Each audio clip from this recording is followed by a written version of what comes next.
স্বাগত সবাইকে Ramakrishna mission admission test পঞ্চম শ্রেণীর জন্য গড়ের অঙ্ক আলোচনা হচ্ছে। আগের ভিডিওতে গড়ের কিছু ছোট ছোট প্রশ্ন সেগুলো আপলোড করা হয়ে গেছে, এন্ড স্ক্রিনে দিয়ে দেবো, অবশ্যই দেখে নেবে। আর এত অবধি যতগুলো ভিডিও আপলোড করা হয়েছে যেগুলো রামকৃষ্ণ মিশন যে কোনো মিশনারি পরীক্ষার ক্ষেত্রে কাজে লাগবে, সেইগুলো প্লে লিস্ট হিসাবে আই কার্ডে ডিসপ্লে হবে, অবশ্যই দেখে। প্রথমেই বলে রাখি, এই ধরনের অঙ্ক ভীষণ আসে, পারিবারিক অঙ্ক যেগুলো হয় পিতা মাতা কন্যা এগুলো নিয়ে। দুটো অঙ্ক আছে নমুনা অঙ্ক মাত্র, এই টাইপের অঙ্ক ভালো করে প্র্যাকটিস করবে, আশা করি উপকার হবে। চলো তাহলে শুরু করা যাক। মাতা ও কন্যার বর্তমান বয়সের সমষ্টি 50 বছর। খুব ভালো একটা টিপস দিয়ে দিচ্ছি, এই ধরনের অঙ্ক একটু করে পড়বে আর একটু করে করবে, দেখবে অঙ্কটা নেমে গেছে। তাহলে মাতা ও কন্যার বর্তমান বয়সের সমষ্টি কত? 50 বছর। তাহলে মাতা ও কন্যার বর্তমান বয়সের সমষ্টি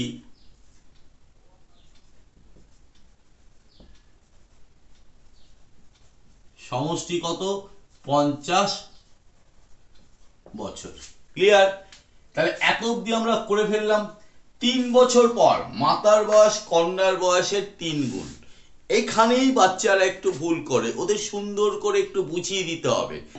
যদি 3 বছর পরে তাদের বয়সের হিসেব করতে চাই, কারোর বয়স তো থেমে থাকবে না, মাতার বয়সও বাড়বে কন্যার বয়সও বাড়বে, তাই তো?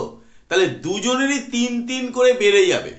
তাহলে বোঝানো সিস্টেমটা এটা হতে পারে যে মাতার জন্য 3 বেড়ে গেল, কন্যার জন্য 3 বেড়ে গেল, মোট 6 বেড়ে গেল। অথবা মাতা আর কন্যা মিলে হচ্ছে দুজন, তাহলে 3 দুগুণে 6 বেড়ে গেল। যেটা বাচ্চার ক্ষেত্রে, ছাত্রছাত্রীদের ক্ষেত্রে যেটা তার নিতে সুবিধা হবে সেই মতোই তাকে দিতে হবে। আমি যে কোনো একটা পদ্ধতি অবলম্বন করছি। তাহলে 3 বছর পর মাতা ও কন্যার বয়সের সমষ্টি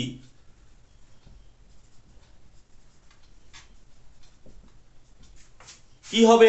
50 তো এখন আছেই, যোগ হবে 2 গুণ 3 বছর। কত হয়ে গেল? 50 যোগ 6 বছর, তার মানে 56 বছর। ঠিক আছে? 56 বছর তো 3 বছর পরে হলো দুজনের বয়সের সমষ্টি, কিন্তু তখন একটা ঘটনা ঘটে গেছে। এইভাবেই বলতে হবে। কি ঘটনা ঘটেছে? যে কন্যার বয়সের 3 গুণ হবে মাতা, তাই তো? যদি আরো ফ্ল্যাট করে সোজা বলি, মাতার বয়স কন্যার বয়সের 3 গুণ হবে। এই গুণের ক্ষেত্রে আমি একটা সহজ কথা বলছি, যেহেতু ওরা 4-5 এর ক্যান্ডিডেট, ওদের ক্ষেত্রে কিন্তু, বড়দের ক্ষেত্রে এটা এক্স ধরে করানো হয়, ওদের ক্ষেত্রে কিন্তু এক্স ধরে করানোর কোনো প্রয়োজন নেই। তাতে ওদের ক্ষেত্রে কঠিন হবে, অবশ্যই কঠিন হবে, কারণ সমীকরণ সমাধান তারা কিন্তু জানে না।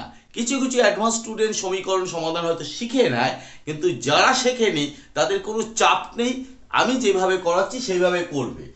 ধরি কন্যার বয়স 1 গুণ। ক্লিয়ার? তাহলে মাতার বয়স কত?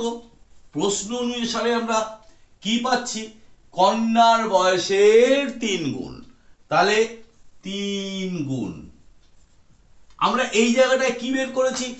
দুজনের বয়সের সমষ্টি। বুঝিয়ে দিতে হবে কেন যোগ করছি। তাহলে কন্যার মাতা মিলে যদি যোগ করি, তাহলে মোট বয়স কত? 3 আর 1 4 গুণ। ক্লিয়ার?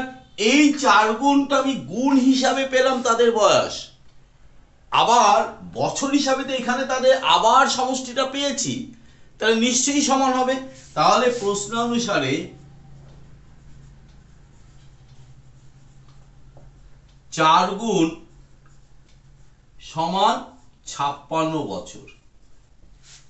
এখান থেকে একদম চোখ বুঝে 1 গুণ বের করতে হবে। তাহলে 1 গুণ সমান এই 4 গুণ 56 বছর। তাহলে 1 গুণ মানে কি? নিশ্চয়ই কমে যাবে, কমে যাওয়া মানে 4 দিয়ে ভাগ হবে।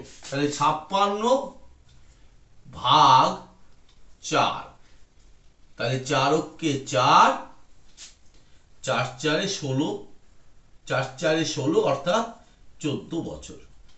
ক্লিয়ার? এক গুণ কার ধরেছিলাম? কন্যার বয়স ধরেছিলাম, তাহলে এক গুণ কত বেরিয়েছে? 14 বছর বেরিয়েছে। এই পাশটাই করলাম। এবার খেয়াল রাখতে হবে এই এক গুণ কখন ধরেছি? এক গুণ ধরেছি 3 বছর পরে। বের করতে বলেছে কি? বর্তমান। তাহলে এক গুণ, তাহলে 3 বছর পর কন্যার বয়স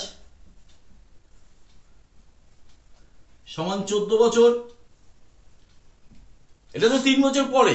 তাহলে সুতরাং কন্যার বর্তমান বয়স কত? 14 থেকে আমি 3 বাদ দেব, 11 বছর। একই রকম 3 বছর পর মাতার বয়স কত ছিল? 3 গুণ ছিল। এক গুণ মানে কত? 14 বছর। তাহলে 14 গুণ 3, 42 বছর। তাহলে বর্তমান কত? বর্তমান বয়স ঠিক একইভাবে 3 মাইনাস করে দেবো, তাহলে 42 বিয়োগ 3 বছর সমান 39 বছর। এখানেই অঙ্কটা শেষ হয়ে যাবে। এবার অঙ্কটা সমস্যাগুলো কোথায় হয়? প্রথম সমস্যাটা এই জায়গাটা স্টুডেন্টরা তৈরি করতে পারে না। দ্বিতীয় সমস্যাটা হচ্ছে 14 বছর বের করে বটে, কিন্তু যেহেতু বর্তমান বয়স চেয়েছে, এই বর্তমান বয়সের ক্ষেত্রে যত বছর পরেরটা ধরা হয়েছে সেই সময়টা মাইনাস করা হয় না। অর্থাৎ এখানে 3 বছর পরের ঘটনা বলা হয়েছে, 3 মাইনাস করতে হবে, বিয়োগ করতে হবে। একইভাবে মাতার ক্ষেত্রেও বিয়োগ করতে হবে। এই জায়গাটায় মিস করে ফেলে, সতর্ক থাকতে হবে। একই রকম অঙ্ক, নেক্সট অঙ্ক। পিতা ও পুত্রের বর্তমান বয়সের সমষ্টি 78 বছর। 6 বছর আগে পুত্রের বয়স পিতার বয়সের অর্ধেক ছিল। পিতা পুত্রের বর্তমান বয়স কত?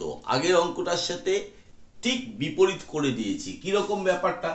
আগে ছিল কন্যার বয়সটা পরে করে দিয়েছিলাম, যোগ হয়েছিল। এক্ষেত্রে আগে করে দিয়েছি। আর একটা পরিবর্তন কি? সেখানে 3 গুণ, এটা সহজ হয় করতে, আর এখানে অর্ধেক করা হয়েছে, কিন্তু পদ্ধতি কিন্তু একই। তাহলে এইবার একটু শর্ট করে লিখছি। পিতা যোগ পুত্র বর্তমান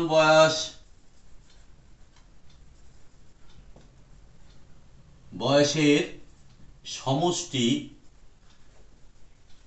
কত? 78 বছর। 6 বছর আগে, আগে হলে কি হবে? বিয়োগ হয়ে যাবে। 6 বছর আগে পিতা ও পুত্রের বয়সের সমষ্টি কি করতে হবে? বিয়োগ করতে হবে। তাহলে 78, দুজন আছে, তাহলে 2 গুণ 6 বছর, 6 6 66 বছর হয়ে গেল। তখন কি ঘটেছিল? তখন এই ঘটনাটাই ঘটেছিল, পুত্রের বয়সটা পিতার বয়সের অর্ধেক। কার বয়সের? পিতার বয়সের। তাহলে এক্ষেত্রে কাকে ধরতে হবে? পিতাকে ধরতে হবে। সব সময় মনে রাখবে, যার বলে তারটা ধরে নিতে হয়। কতগুলো টেকনিক আছে, শিখে নিতে হবে। তাহলে ধরি পিতার বয়স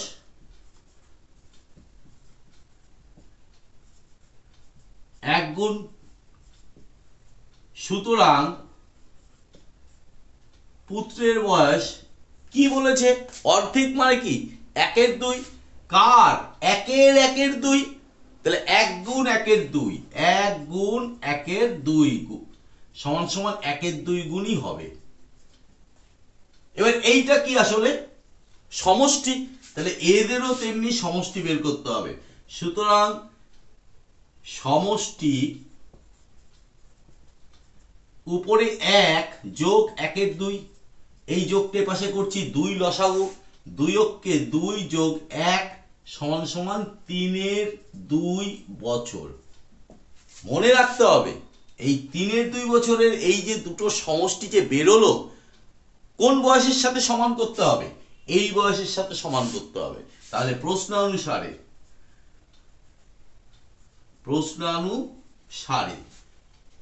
3-এর 2 গুণ সমান 66 বছর।